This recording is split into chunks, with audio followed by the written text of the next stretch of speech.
Artis Angel Lelga mulai menyiapkan perayaan Imlek bersama keluarga. Setiap tahun, Angel Lelga merayakan Imlek bersama keluarganya. Biasanya, Angel Lelga membagikan angpau untuk sanak keluarganya. "Saya ngasih aja, karena banyak keponakan pada minta angpau.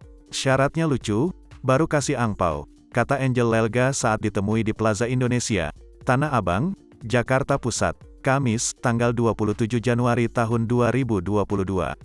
Tidak hanya untuk saudara, Angel Lelga juga membagikan angpau untuk sejumlah orang yang tinggal di sekitar rumah orang tuanya di kawasan Serpong, Tangerang. Rumah orang tuanya itu biasa menjadi tempat berkumpul keluarga Angel Lelga saat Imlek. "Kasih angpau buat seru-seruan," ujar Angel Lelga. Tradisi lain yang biasa dilakukan Angel Lelga saat merayakan Imlek bersama keluarganya adalah makan ramai-ramai. "Biasanya makan-makan malam," kata perempuan bernama asli Lely Anggraeni yang memiliki darah campuran yaitu Belanda, Manado, Tionghoa dan Kalimantan ini.